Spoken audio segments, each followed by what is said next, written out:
Udah, udah, sip. Udah cukup cukup. Ini belum. Kalau berapa? Oh, kalau nggak dikasih, susah juga.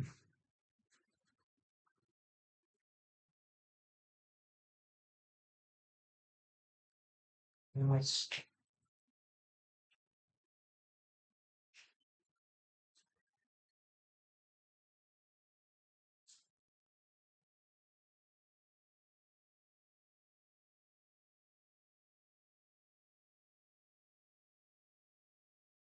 Oke, kita mulai.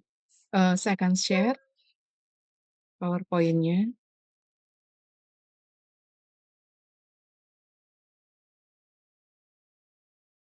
Silakan yang mau merecord siapa?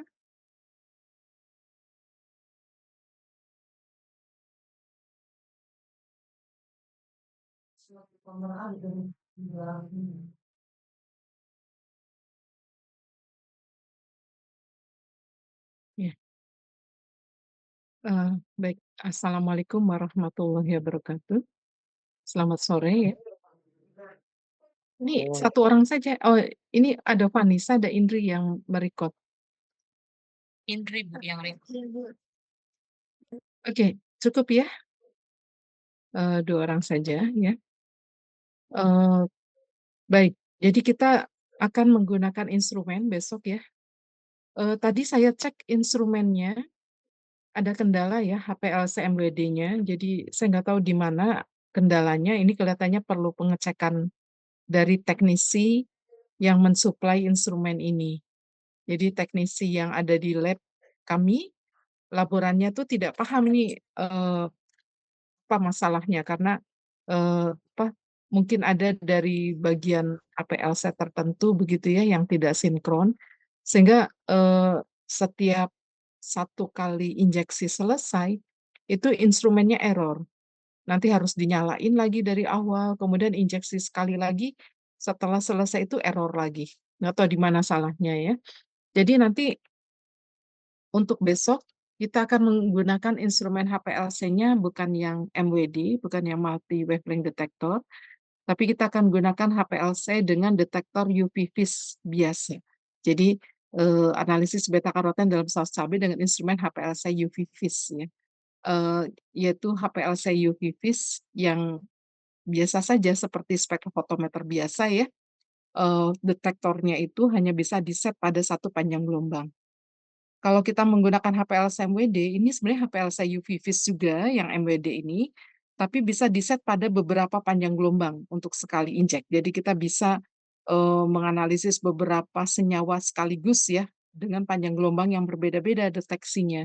Kalau dengan HPLC MWD. Eh, Kemudian dengan HPLC MWD ini sebenarnya sensitivitasnya lebih tinggi ya dibanding HPLC UV vis biasa. Artinya bisa lebih rendah limit deteksinya. Kalau pada HPLC UV vis biasa sekitar 1 ppm limit deteksinya atau 0,1 ppm ya paling rendah limit deteksi pada HPLC UV vis biasa. Tapi pada HPLC MWD bisa 10 kali lebih rendah dari HPLC UV vis yang biasa tadi.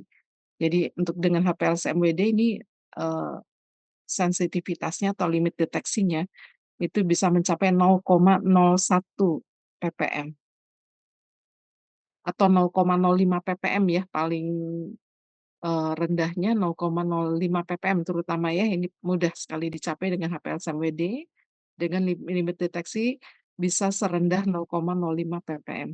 Kalau HPLC UV vis biasa hanya sekitar 0,1 ppm paling rendahnya. Iya, HPLC UV vis ini sebenarnya masih ada satu lagi yang lebih hebat lagi daripada HPLC MWD. Namanya HPLC DAD, Diode Array Detector. Kita juga punya HPLC DAD ini, ada di ruangan yang sama. Tapi HPLC DAD ini dioperasikan oleh teknisi yang lain yang tidak terlibat untuk praktikum HPLC. Jadi tidak bisa mendadak ya, besok harus bersama teknisi yang dengan HPLC DAD.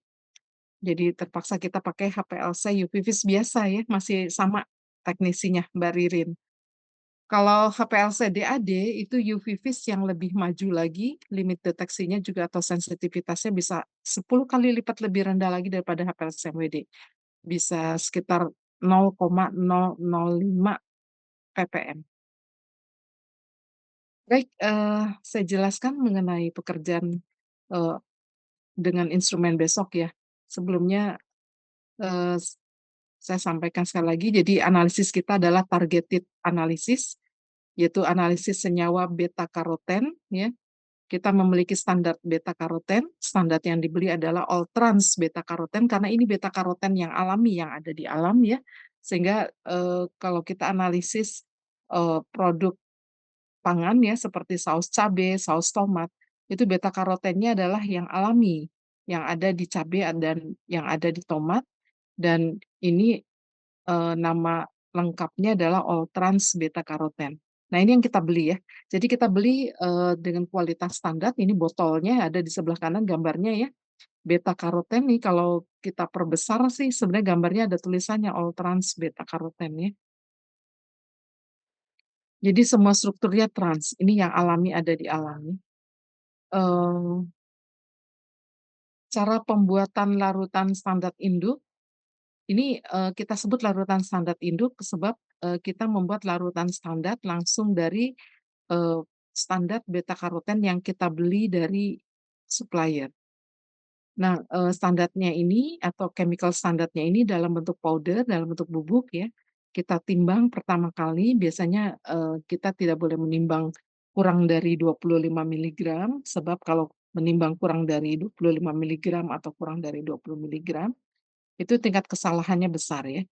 Nah, standar beta karoten ini, biasanya kita timbang 100 miligram ya, kemudian dicatat 4 desimalnya ya, misalnya 0,1008. Itu adalah 100,8 miligram ya kalau catatannya seperti ini. Nah kemudian dilarutkan dalam, fase gerak. Jadi, dalam pembuatan larutan standar kita sudah menggunakan pelarutnya itu yang dipakai untuk fase gerak HPLC, yaitu campuran asetonitril dengan isopropanol 65:35. Kita sudah menggunakan ini ya, ini, tanpa air ya, karena beta karoten tidak larut dalam air. Jadi pelarutnya itu semuanya solvent organik. Nah, asetonitril sebenarnya solvent yang polar, isopropanol lebih nonpolar. Nah, kita campur ya asetonitril dengan isopropanol supaya tidak 100% polar begitu.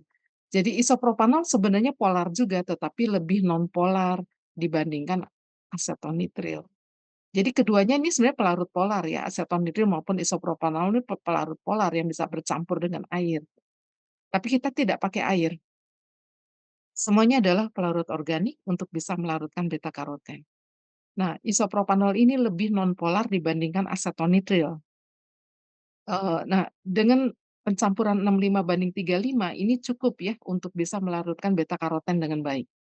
Nah, ini kita pakai sebagai pelarutnya ya, menggunakan labu takar ditempatkan sampai 100 mili.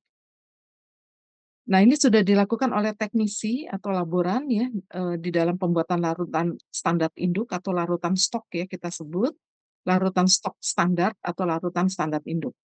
Nah, sehingga kita punya larutan standar induknya kalau tadi penimbangannya 0,1008 gram atau 100,8 miligram, berarti kita punya konsentrasinya adalah 100,8 miligram dibagi 100 mililiter, jangan lupa dikali kemurnian beta karoten.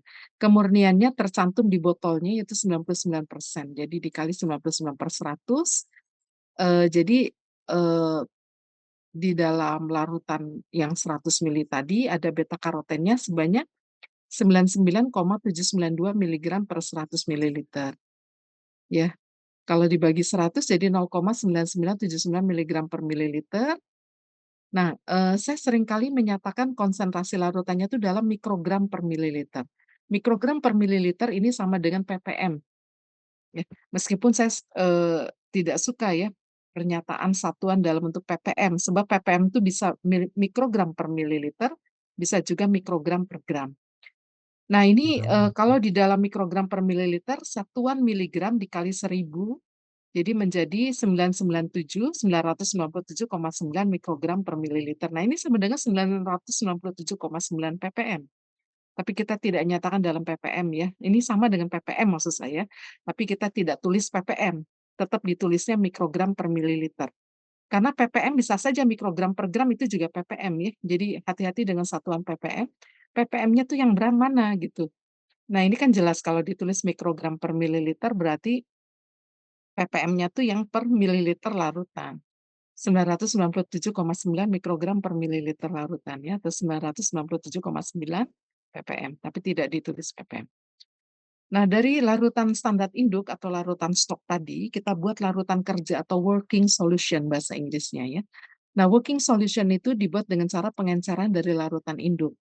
Nah, working solution ini kita bisa buat satu larutan dulu ya, supaya konsentrasinya bisa pas begitu.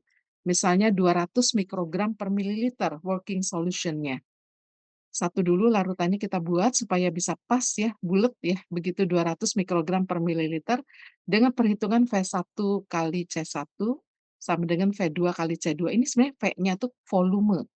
C-nya adalah konsentrasi. Konsentrasi dalam mikrogram per mililiter ya, bisa juga konsentrasi dalam persen, tapi dalam perhitungan ini kita pakai yang satuannya mikrogram per mililiter.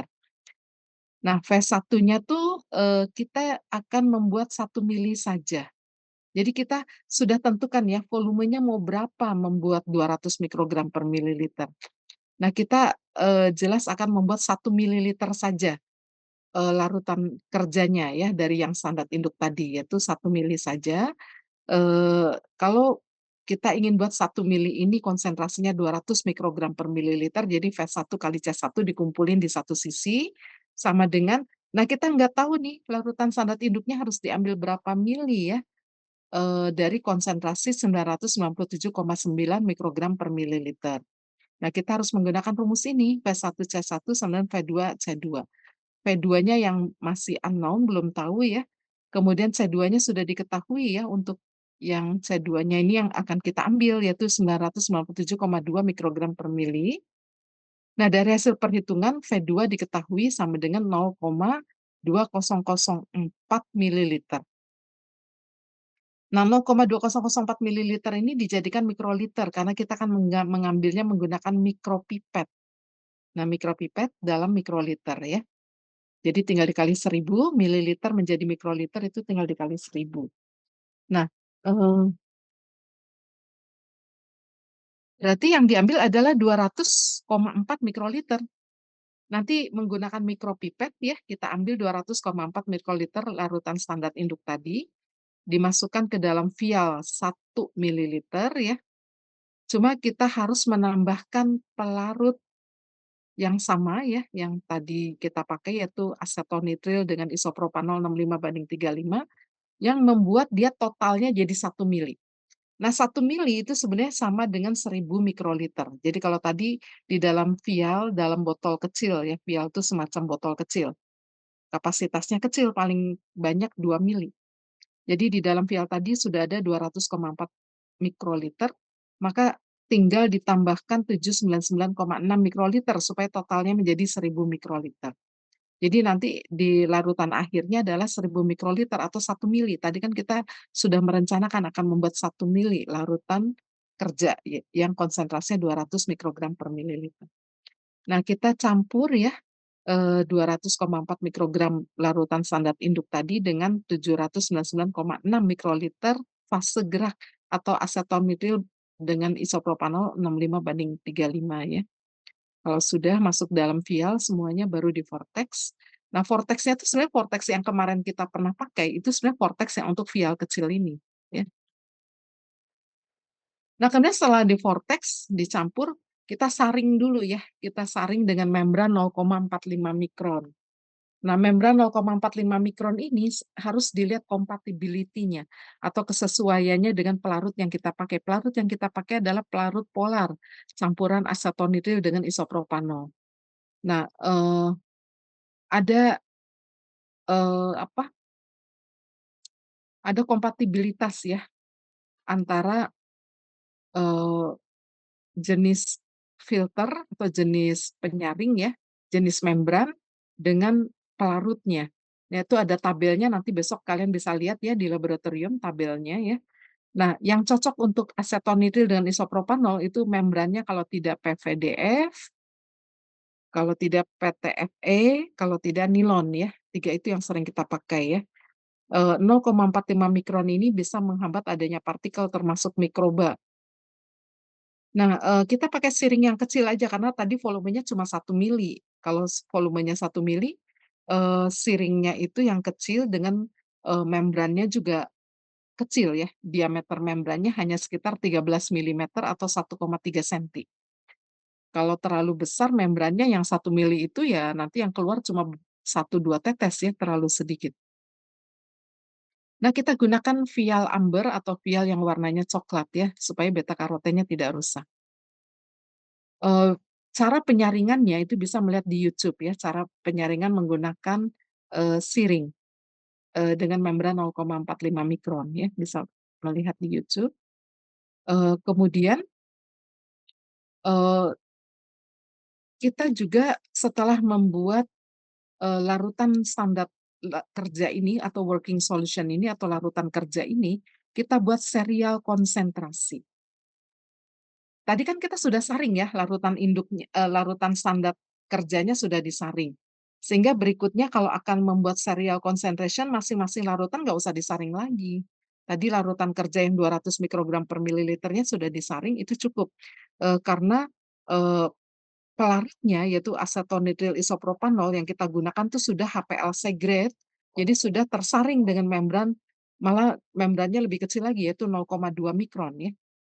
Jadi kita cukup tinggal membuat, campuran saja di dalam membuat beberapa larutan yang konsentrasinya berbeda-beda. Jadi larutan kerja tadi kita encerkan ya dari yang 200 mikrogram per mililiter tadi kita encerkan menjadi 5 konsentrasi larutan kerja. 100 mikrogram per mililiter, 50 mikrogram per mililiter, 25, 12,5 nanti, eee bisa mencapai yang paling rendah lagi ya, dari 12,5 misalnya 6,25 begitu. Nah itu semuanya, dalam membuat larutan kerja yang konsentrasinya lebih kecil ini, semuanya diambil dari larutan kerja 200 mikrogram per mililiter. Jadi dalam membuat 100 mikrogram per mililiter, itu dengan rumus V1C1, V2C2, itu kita ambil dari 200 mikrogram per mililiter ya. Kemudian ketika kita akan membuat 50 mikrogram per mililiter, jangan mengencerkan dari yang 100, tapi kita mengencerkannya dari yang 200 ya. Jadi kita buat lagi rumus yang baru yaitu V1C1, V2C2, nanti konsentrasi C1-nya diganti dengan 50 mikrogram per mililiter, C2-nya masih tetap 200 mikrogram per mililiter. Kalau kita akan membuat larutan kerja dengan konsentrasi 25 mikrogram per mililiter, maka C1-nya diganti 25 mikrogram per mililiter, C2-nya masih tetap 200 mikrogram per mililiter. Jadi kita ambil, pemipetannya tuh dari larutan kerja 200 mikrogram per mililiter. Jangan dari 50, "Ah, ini kan dari 50 bisa Bu diencerkan 2 kali," jangan ya. Sebab, nanti kesalahannya jadi double ya. Ketika pembuatan larutan dari 200 menjadi 50, kemudian dari 50 menjadi 25, jadi double kesalahan pembuatan larutannya. Tapi kalau kita ambil langsung dari 200 mikrogram per mililiter menjadi 25 mikrogram per mililiter, atau menjadi dari 200 mikrogram per mililiter tadi langsung menjadi 50 mikrogram per mililiter, kesalahannya sama sekali ya, seperti waktu membuat, larutan 100 mikrogram per mililiter.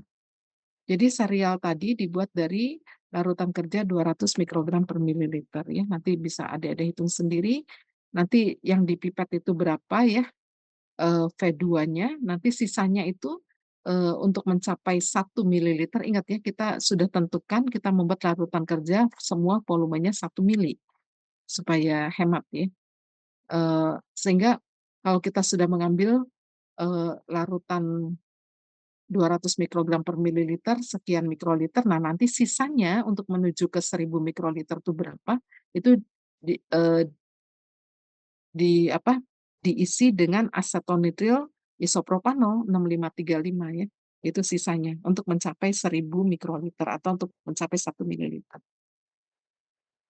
Jadi kalau untuk pembuatan larutan, 100 mikrogram per mililiter, eee, pelarut HPLC-nya kita tambahkan 500 mikroliter ya, untuk totalnya 1.000. Kalau untuk pembuatan larutan 250 mikrogram per mililiter, maka, eee, larutan 200 mikrogram per mililiternya kan hanya diambil 250 mikroliter. Nah, sisanya 750 mikroliter itu adalah pelarut HPLC-nya atau asetonitrile isopropanol ya, 65:35 ya. Kemudian, kalau sudah membuat satu serial larutan, kemudian masing-masing larutan itu diinjek ke HPLC. Nah, injeksi larutan standar kerja ke HPLC ini dilakukan bertahap, biasanya kita injeksinya dari konsentrasi yang paling tinggi dulu, baru ke konsentrasi yang paling rendah. Jadi konsentrasi yang paling tinggi adalah, eee, biasanya 200 mikrogram per mililiternya juga kita injek ya. Jadi dari konsentrasi 200, berikutnya konsentrasi 100, injeksinya ya, berikutnya lagi injek konsentrasi 50, berikutnya injek konsentrasi 25, berikutnya injek konsentrasi 12,5 mikrogram per mililiter.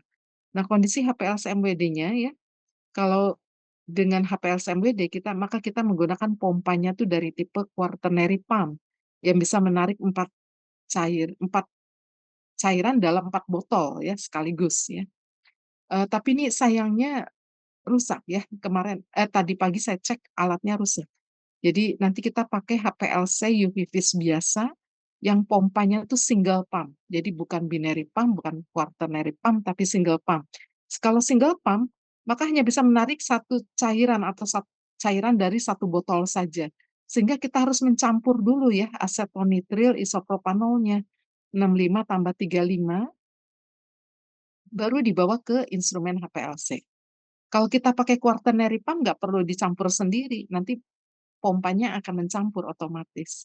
Jadi kita bisa bawa asetonitrile sendiri botolnya, isopropanol sendiri botolnya, nanti pompa HPLC yang akan mencampur 65:35.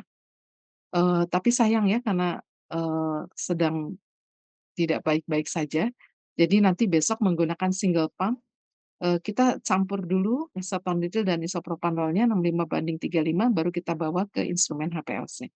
Nah, perlu berapa banyak fase geraknya untuk, running HPLC itu, perlu minimal sekitar 300 mililiter. Meskipun, untuk pekerjaannya tidak memerlukan sebanyak ini, paling hanya 50 mili habisnya. Tersisa 250 mili ya buat dipakai kapan-kapan ya kalau akan menggunakan lagi. Perlu minimal 300 mililiter ya fase gerak yang dibuat untuk dibawa ke HPLC. Nah, kita set ya kondisi HPLC-nya dengan laju alir yang tetap, yaitu 1 mililiter per menit, volume injeksinya 20 mikroliter ya, kita menggunakan loop ya, sampel loop, jadi sekali injeksi, selalu sama ya, volumenya 20 mikroliter. Meskipun yang kita masukkan, kita load ya ke injektornya, itu 2 kali volume dari yang 20 mikroliter ini. Supaya kita yakin nanti pada saat kita pencet injek, itu yang masuk sebesar loop-nya, sebesar apa, cetakannya. Jadi ada loop ya, ada cetakan volume begitu yang sudah, jelas kalau sebesar cetakan ini 20 mikroliter. Nah, kita isi cetakannya tadi tidak pas 20 mikroliter, jadi kita isi 2 kali volume dari cetakan tadi atau volume dari loop tadi ya. Jadi kita masukkan 40 mikroliter, nanti pada saat kita tekan injek, yang masuk sih 20 mikroliter ke dalam kolom. Sebab, sudah dilabel cetakan ini volumenya 20 mikroliter, nanti sisanya dibuang ya, ada pembuangan otomatis. Nah, kemudian kita atur juga suhunya ya, tapi suhunya, kita karena tidak punya oven yang khusus untuk kolom, jadi kolomnya kita buat tergantung begitu saja di luar HPLC, berarti suhunya pada suhu ruang, ya. Kemudian detektornya nanti kita pakai UV Vis saja yang biasa ya, bukan detektor MWD, meskipun MWD ini juga UV Vis, tapi UV Vis yang lebih maju lagi. Kemudian deteksinya diatur pada panjang gelombang visible yaitu 460 nanometer. Waktu running-nya 20 menit ya baru selesai, jadi sekali injek tuh 20 menit baru selesai, atau 15 menit ya minimal ya. Nanti baru injeksi berikutnya, eee 15 menit lagi, injeksi berikutnya 15 menit lagi, injeksi berikutnya 15 menit lagi. Jadi kalau punya 5 serial larutan standar, ya berarti 5 kali 15 menit, berapa tuh? 5 kali 15 menit, 75 menit ya. Tambah lagi waktu between injection, jadi nggak bisa kita sekali injek, selesai langsung injek lagi. Harus menunggu dulu agak 5 menit ya, baru bisa injeksi yang berikutnya. Menunggu 5 menit ini supaya kolomnya cukup terbilas atau di-flush, cukup ter-flush ya, baru injeksi yang berikutnya. Kalau tidak cukup ter-flush, nanti ada, puncak yang numpuk ya dari yang sebelumnya belum bersih, muncul lagi nanti di yang berikutnya, ya. Nah, kita pakai volume injeksinya selalu sama antara yang injeksi standar satu, larutan standar berikutnya, selalu sama 20 mikroliter. Termasuk injeksi sampel sama 20 mikroliter. Makanya volume injeksinya tidak jadi perhitungan ya, karena sama yang standar dengan yang sampel kan 20 mikroliter. Jadi nggak masuk perhitungan yang 20 mikroliter ini. Nah, ini gambar HPLC-MWD ya yang tampak di gambar. Nah, bagan, HPLC sebenarnya seperti ini. Jadi kita punya fase gerak yaitu asatonitril dan isopropanol 65/35 di dalam botol ya. Nanti akan ditarik oleh pompa ya, dengan tekanan bisa mencapai 100 bar, yaitu 100 kali dari tekanan atmosfer kita, jadi sangat kuat tekanannya ya. Tapi kita atur bukan pada tekanan yang tetap, kita atur pada laju alir yang tetap, yaitu 1 mililiter per menit. Jadi tekanannya kalau dicek tuh nanti berubah-ubah, kadang 95, kadang 100, tergantung dari apa yang sedang mengalir ya. Nah kalau, cairan itu dari satu botol yang sama, maka disebut dengan isokratik. Nah isokratiknya itu, kalau kita pakai, single pump, maka ya isokratiknya dari satu botol ya. Sebentar ya ini, saya mau yang sebelumnya ini, kenapa nggak respon ya? Tunggu ini terlalu panjang, saya end show dulu,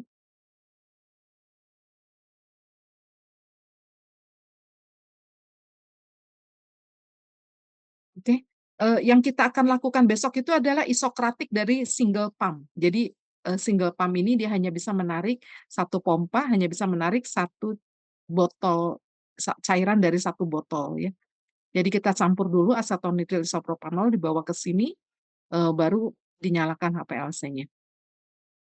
Nah, ditarik oleh pompa nanti akan melewati injektor, sampel dimasukkan lewat injektor. Nah, cairan tadi setelah melewati injektor akan mengalir melalui HPLC kolom. Ini juga pasang HPLC kolomnya nggak boleh terbalik ya, jadi ada tanda in dan out-nya. In-nya itu ditandai di kolom ya, nanti kita cek ya tandanya apa. Out-nya itu juga ditandai di kolom. Nggak boleh terbalik memasang kolomnya, jadi cairan masuk dari bagian in, cairan keluar dari bagian out-nya kolom. Nah, kemudian masuk ke detektor setelah keluar dari kolom ya, kemudian masuk ke wadah buangan. Nah, detektor akan mencatat ada signal ya, ada absorbans. Semakin banyak senyawanya, semakin tinggi absorbansinya. Ingat semuanya absorbansi pada 460 nanometer, yaitu, cahaya warna biru sebenarnya 460 nanometer, tapi cahaya warna biru ini yang bisa diserap oleh beta karoten yang warnanya kuning atau oranye. Jadi memang beta karoten yang warnanya kuning atau oranye, dia selalu akan menyerap cahaya komplementernya. Jadi kalau warnanya kuning atau oranye, maka cahaya yang diserap adalah warna komplementernya, yaitu kuning ya, kuning, biru. Cahaya warna komplementer dari yang kuning oranye ini adalah cahaya warna biru ya, yaitu 460 nanometer, ini cahayanya sekitar warna biru ya. Nah, itu maksimum beta karoten akan menyerap. Tapi ingat ya, di dalam larutan kita tidak hanya beta karoten, tapi juga ada senyawa-senyawa lain yang ada di dalam sampel yang larut di dalam heksan, yang juga bisa menyerap pada 460 nanometer. Jadi senyawanya tuh berwarna begitu, tapi bukan beta karoten. Eee, Beta karoten khas ya, eee, dia akan muncul di waktu retensi tertentu, tidak di waktu retensi lainnya. Nanti kita cari yang mana waktu retensi beta karoten atau yang mana signalnya beta karoten. Nah kalau, kita pakai binary pump, maka cairannya tidak usah dicampur dulu, bisa sendiri-sendiri botolnya, asetonitrile sendiri, metanol sendiri. Ini menguntungkan kita ya. Jadi, kalau sudah selesai maka kita punya asetonitrile murni, metanol murni, jadi kapan-kapan kalau kita mau ganti metode, kita mau campur dengan komposisi beda, kita gampang aja mencampurnya, atau gampang saja tinggal setting di instrumen atau tinggal setting di software-nya. Tapi kalau sudah dicampur maka, ya campurannya hanya bisa dipakai untuk analisis beta karoten saja ya. Jadi kalau tersisa 250 mili nggak bisa dipakai yang lain, hanya bisa dipakai untuk analisis beta karoten aja. Nah ini, kalau binary pump, kalau quaternary pump itu juga sama ya, bisa menarik cairan dari 4 botol sekaligus, tapi bisa yang 2 botolnya kita off-kan, yang dinyalakan hanya 2 botol saja. Mirip seperti binary pump, kalau quaternary pump kita bisa mengerjakan mirip seperti binary pump. Signalnya sama ya. Kemudian, injeksi ini dilakukan ya ke HPLC setelah pertama kali kita lakukan injeksi blanko. Injeksi blanko itu adalah injeksi fase gerak. Jadi fase geraknya itu ada, jangan dimasukkan ke pompa semua, jangan dibawa ke pompa semua. Fase geraknya itu ada sebagian yang ditaruh di botol kecil ya, untuk injeksi ke HPLC MWD atau HPLC UV phase. Jadi, kita injeksi, fase gerak ya, injeksi pelarut maksudnya ya, injeksi pelarut HPLC saja, dan kemudian selalu sebelum injeksi, sebelum kita masukkan cairannya, itu kita auto zero dulu atau auto balance ya, ada tulisannya auto zero, kadang ada tulisannya auto balance, sama ya. Ini khas ya untuk detektor UV vis atau detektor MWD atau detektor DAD, kita auto balance dulu baru kita lakukan injeksi. Jadi kita nolkan dulu begitu, auto zero itu kita nolkan dulu. Nah kemudian kita injek fase geraknya saja tanpa adanya sampel. Nah kemudian dicek kromatogramnya, harus tidak ada puncak ya. Kalau ada puncak berarti kolomnya kotor. Ya, jangan dulu dilakukan injeksi sampel atau injeksi larutan standar. Harus dibersihkan dulu kolomnya. Nah, pembersihan kolom itu bisa dengan melewatkan fase gerak cukup, lama ya, bisa 1 jam, 2 jam ya, sampai, pada saat injeksi lagi tidak ada puncak, ya. Nah, seperti apa hasil injeksi baseline? Seperti ini ya, ini kromatogram baseline.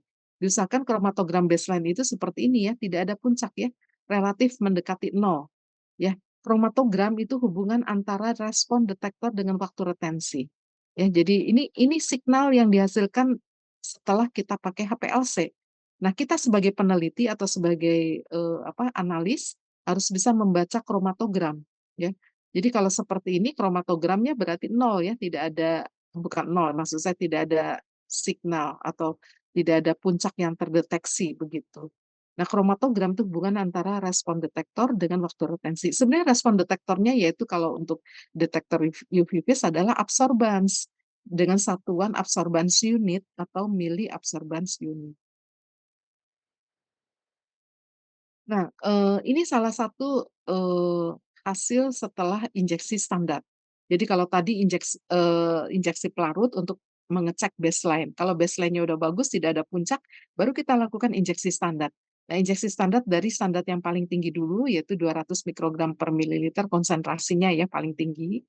Nah, kita cek ya, harusnya kalau ada beta karoten di dalam larutan standar, apalagi konsentrasinya relatif tinggi, 200 mikrogram per mililiter, harusnya ada terdeteksi ya puncak beta karotennya.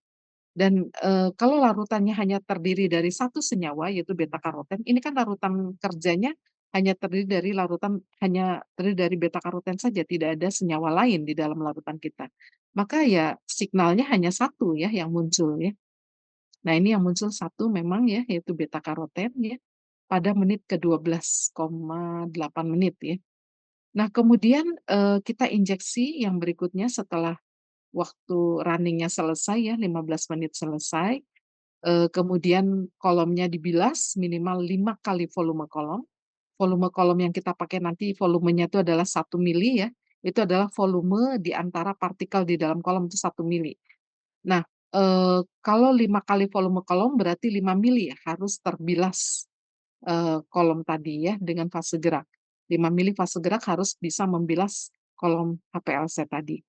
Nah, 5 menit kita tunggu ya, karena laju alirnya kan tadi sudah diatur 1 mililiter per menit. Jadi kalau 5 mili itu 5 menit.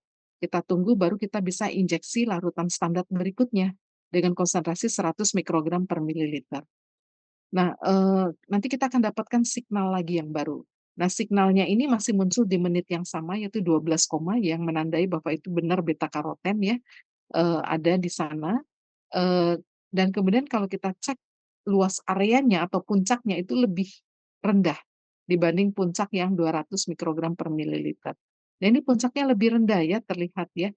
Terlihat yang sebelah kiri kan, mili absorban unit, satuan untuk respon detektornya, itu terlihat, paling tinggi sekitar 10-an ya. Kalau sebelumnya paling tinggi mencapai 20 mili absorban unit, yang ini paling tinggi puncaknya itu sekitar 10 miliabsorban unit. Nah, dan seterusnya. Jadi kita harus punya satu persatu injeksi larutan standar. Ditunggu dulu 5 menit baru injeksi larutan standar berikutnya. Yang 50 mikrogram per mililiter, lebih rendah lagi ya, kalau tadi 10 miliabsorban unit, sekarang 5, eee kita samakan ya, skala sumbu Y-nya. Jadi meskipun, puncak yang kita peroleh kecil, kita masih sama ya menggunakan skala yang sebelumnya ya, yang sampai 20 miliabsorban unit. Sehingga kita mudah melihat ada puncak yang semakin kecil dengan semakin rendah konsentrasi ya. Atau kalau semakin, tinggi konsentrasi kita sebut puncak yang growing, semakin besar dengan semakin tingginya konsentrasi. Nah, ini pada 25 mikrogram per mililiter ya lebih rendah lagi puncaknya. Kemudian pada konsentrasi yang 12,5 mikrogram per mililiter lebih rendah lagi. Tapi ini puncak ini masih bisa kita baca ya, karena masih relatif lebih tinggi daripada background signal. Nah, yang disebut dengan LOD itu kalau 3 kali background signal tingginya itu. Yang disebut dengan LOQ, limit of kuantifikasi, itu kalau, 10 kali, eee, dari background signal, 10 kali, signal dari puncak, eee, beta karoten ini dibandingkan signal dari background noise, ya. Ini ada ya 10 kali dari background noise-nya ada, jadi kita bisa baca angka luas areanya. Nah, luas areanya kita tidak usah ukur manual, jadi, eee, instrumen ini akan mengeluarkan, akan mem-print out ya. Nah, di sini ada tabel di bawahnya ya, puncak yang keberapa. Nah, kita tahu kalau puncak yang 12 menit atau 13 menit ini puncaknya beta karoten. Jadi kadang beta karotennya tuh kalau di HPLC ya, kadang muncul menitnya tuh tidak pas, saklek sama ya. Kadang selisih-selisih 0,5 menit itu masih wajar. Setengah menit maksud saya selisihnya itu masih wajar atau paling, banyak sekitar 0,8 menit ya selisihnya itu masih wajar, itu adalah puncak target kita. Nah, kita lihat, waktu retensi 13 menit ini memiliki luas area berapa. Nah, kita baca luas areanya di bawah tulisan area ya, jangan area persen. Kalau area persen ini karena kita atur, luas area yang dibaca hanya beberapa puncak, nah itu total luas area relatif. Nah, ini area persen itu adalah area relatif yang dibaca oleh instrumennya, ya.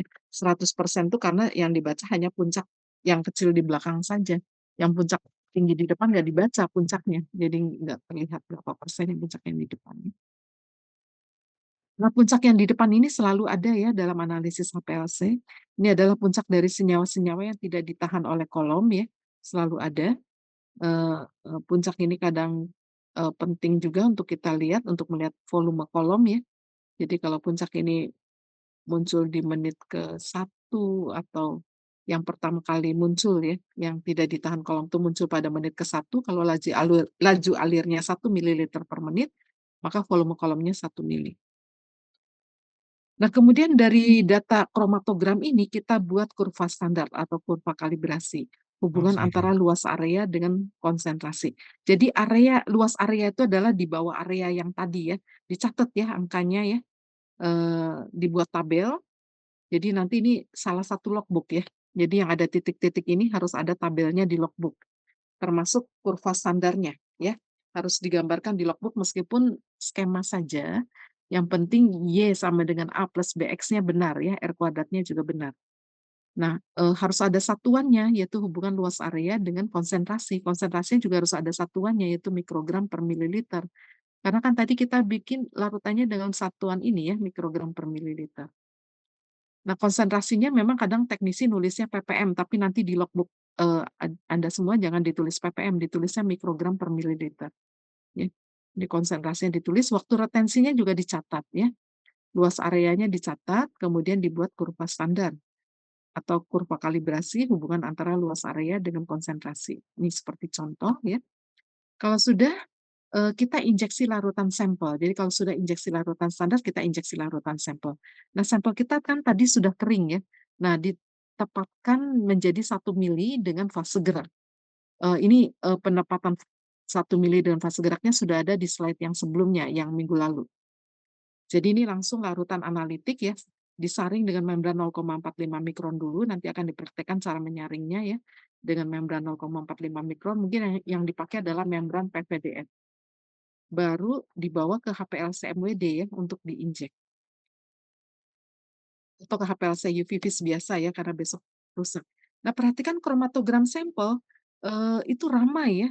Jadi senyawa yang bisa menyerap pada panjang gelombang 460 nanometer sinar biru itu, senyawanya macam-macam, menunjukkan bahwa banyak karotenoidnya, ya. Biasanya senyawa-senyawa karotenoid ya, yang menyerap pada 460 nanometer. Nah, puncaknya banyak nih kalau kita hitung puncaknya lebih dari satu, tapi kita fokus pada beta karoten saja.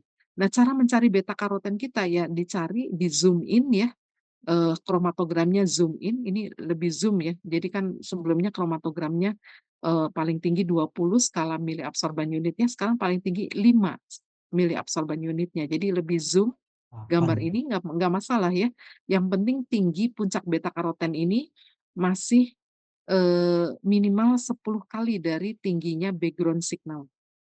Nah, ini masih bisa dibaca tinggi beta karotennya ya, kemudian kalau sudah dibaca luas areanya pada menit ke-13 seberapa, kemudian, kita plotkan ke kurva standar ya, kita plotkan ke kurva standar.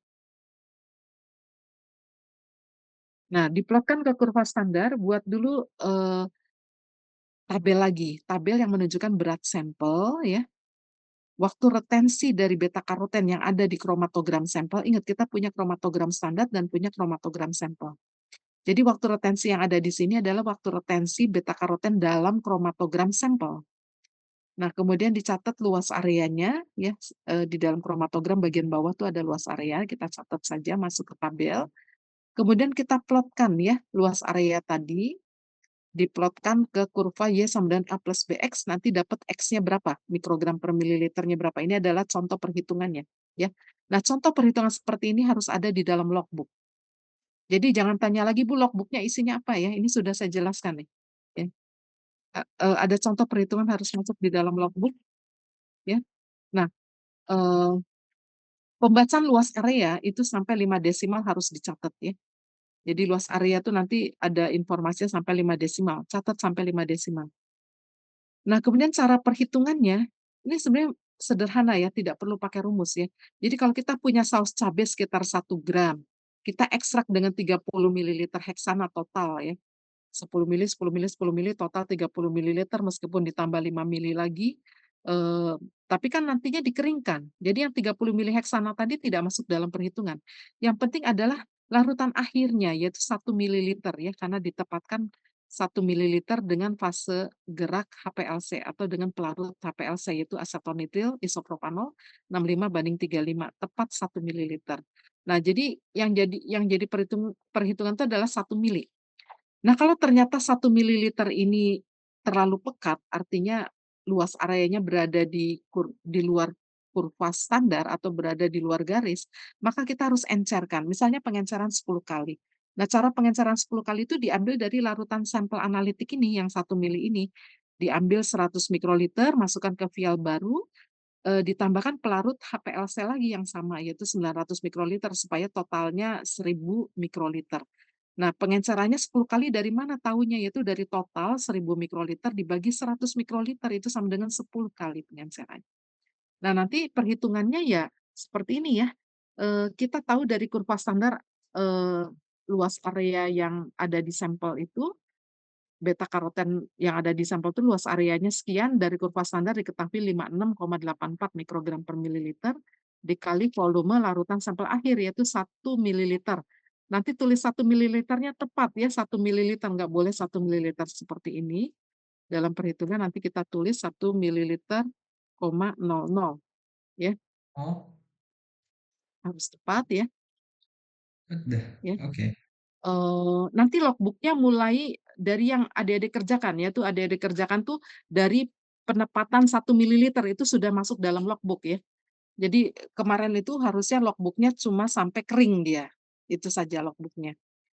Nah kemudian kalau karena ada pengenceran 10 kali ya faktor pengencerannya, dijadikan 10 gitu. Itu rumusnya adalah, eee, pembacaan dari kurva standar dikali volume larutan akhir ya, 1 ml dikali faktor pengenceran, kalau ada pengenceran. Kalau tidak ada pengenceran maka faktor pengencerannya 1 ya, dibagi dengan berat sampelnya karena Satu kan, kan? 1 mili itu sama dengan sampel 1,1149 gram.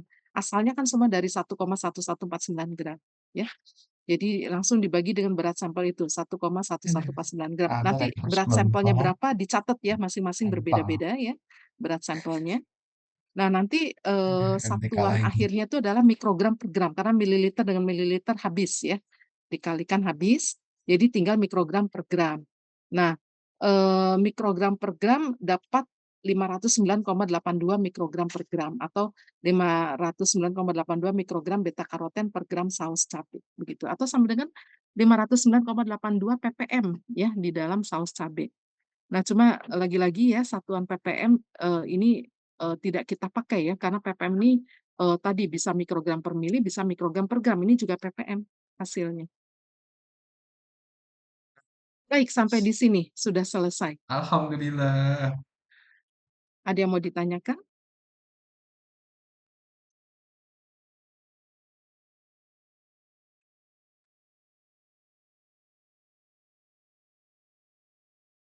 Silakan, ada yang mau ditanyakan?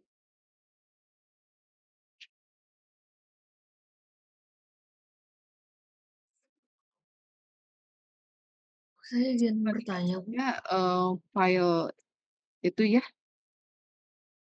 eee, file yang tadi saya jelasin di sini ya, saya bagikan aja ya,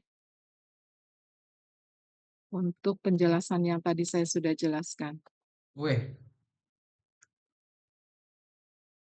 Silakan yuk. nanti adik-adik download ya, sebentar sedang di-upload. Silakan download ya. Kalau sudah asisten mau memotret semuanya nih yang hadir, Waduh. Mbak Usi silakan kalau mau memotret, semuanya harus on cam ya. Oke, silakan.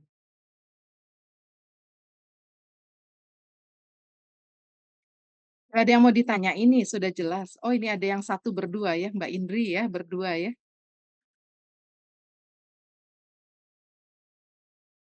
Ini ada yang satu Zoom berdua karena yang hadir cuma 57 nih. Lapor ya ke Mbak Usi ya.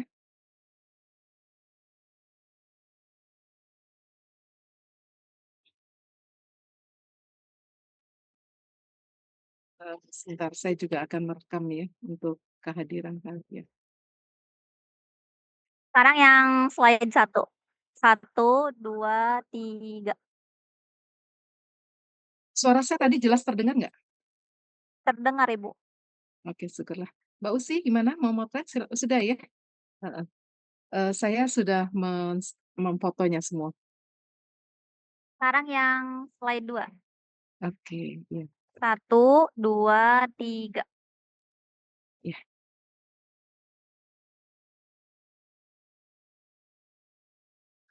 Nah, slide terakhir 1, 2, 3.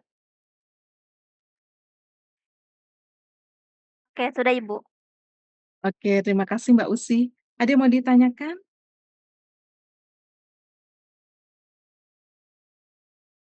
Halo? Ada yang mau ditanyakan? Tidak ada yang mau ditanyakan? Ibu, saya mau nanya, Bu. Tadi ada yang mau bertanya? Saya, Bu. Silakan. Suaranya menggema soalnya. Ya, bener. Ini Bu, izin bertanya terkait yang penggenceran bertahapnya itu kan konsentrasinya dari 100 ke 50, 25, terus tengah-tengahnya kan ya Bu? Iya, 12,5, iya. Ya itu mau nanya kenapa apakah ada ketentuan Bu kalau mau bertingkat tuh harus ke tengah dari sebelumnya atau bisa dikecilin lagi Bu kalau mau? Ya, kalau pengenceran tuh seringkali kita pakai kelipatan 10 ya, misalnya 100, kemudian, eee, kelipatan 10-nya tuh apa, 90, 80 gitu. 70, tapi saya lebih senang, pengencerannya itu pakai yang separuhnya. Jadi 100, separuhnya dari 100, 50, separuhnya dari 50, 25. Karena signalnya tuh kelihatan beda ya, kalau 100, 90, 80 bedanya tuh dikit-dikit gitu. Ya, signalnya langsung kelihatan beda gitu. Kalau, 2 kali atau 50 ke 100 kan 2 kali lipatnya ya. Kelipatan 5 kadang ya, pengenceran itu kita pakai kelipatan 5 atau kelipatan 2 begitu. Jadi artinya dari 100 kita buat konsentrasi, jadi kelipatan 5 tuh misalnya 75 ya, 100, 75, 75, 50, 50, 25 itu boleh begitu. Habis 25, 10, habis 10, 5 gitu, kelipatan 5 boleh. Silakan, nggak masalah, ya, nggak masalah. Boleh saja dibuat seperti itu. Ini hanya contoh saja ya, pembuatan larutan untuk pembuatan kurva standar. Pembuatan larutan kerja untuk membuat kurva standar.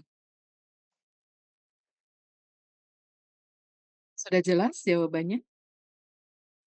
Oke Bu, terima kasih Bu. Iya. Sampai jam 6, pas 1 jam. Silakan ada yang mau bertanya 5 menit lagi. Ah, oh ini guys. Itu Bu, udah reverse aja Bu. Nggak ding. Sudah jelas semuanya? Semuanya sudah mendownload itu saya sudah ada di chat ya filenya. Oke. Kalau sudah jelas besok nanti, praktikumnya di lantai 4, lab instrumen 2 kalau nggak salah namanya ya. HPLC di sana ada 3 ya. HPLC MWD yang saya bilang lagi ada masalah ya, HPLC UV vis dan HPLC DAD, Diode Array Detector. Sebenarnya ketiga HPLC itu sama, HPLC UV vis, artinya panjang gelombang UV ataukah visible yang dipakai ya. Tapi, ada UV vis biasa, yaitu UV vis yang hanya di-set pada satu panjang gelombang saja untuk, setiap kali injeksi. Ada UV vis yang multi wavelength detector, kita bisa mengeset pada 8 sekaligus panjang gelombang yang berbeda-beda untuk satu kali injek.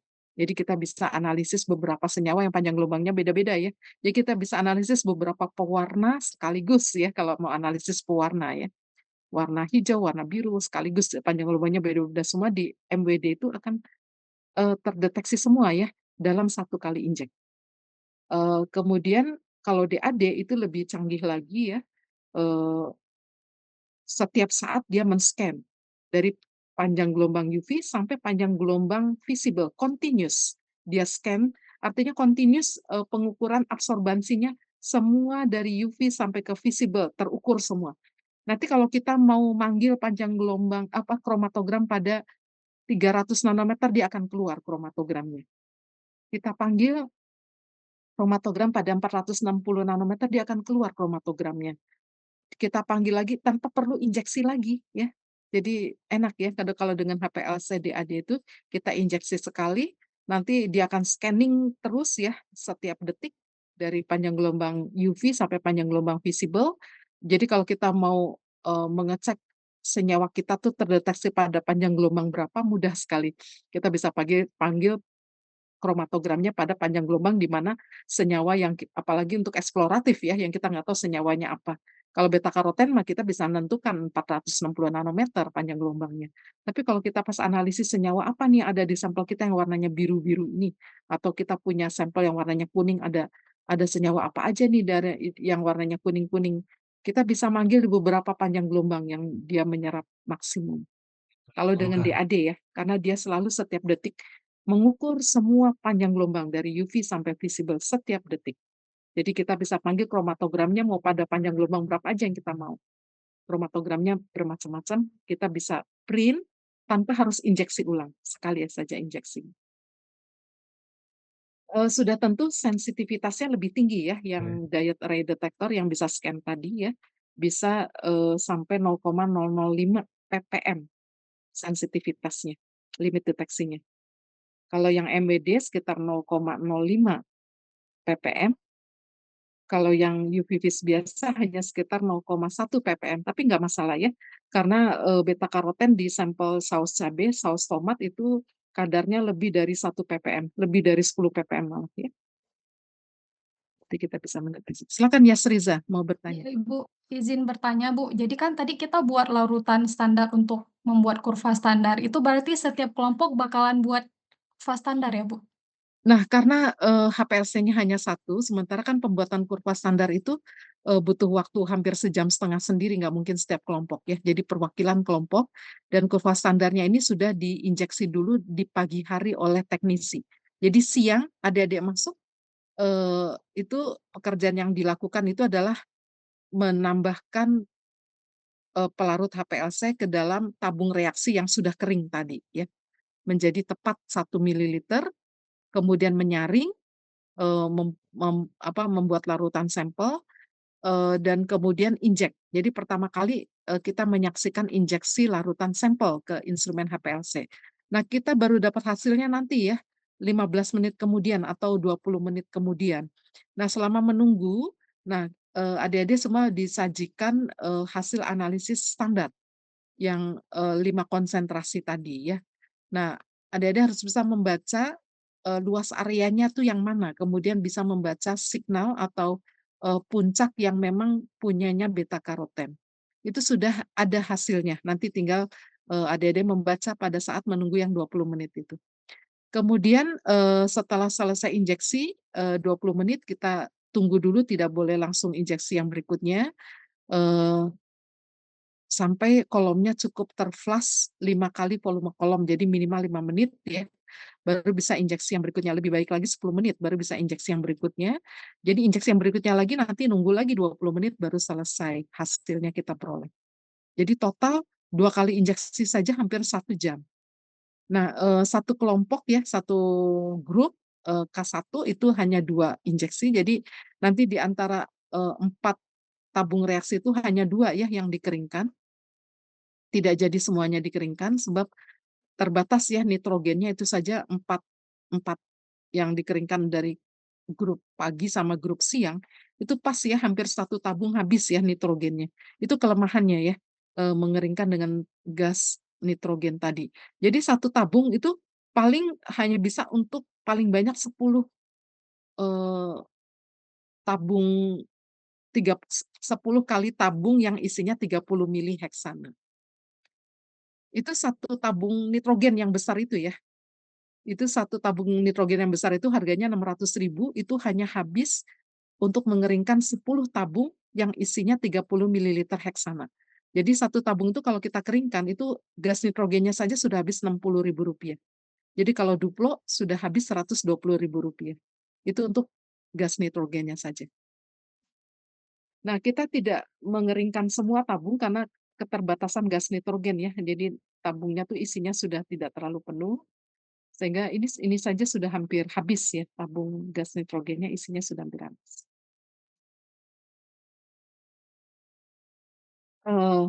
Demikian nanti sambil diarahkan nanti oleh teknisi dan asisten ya.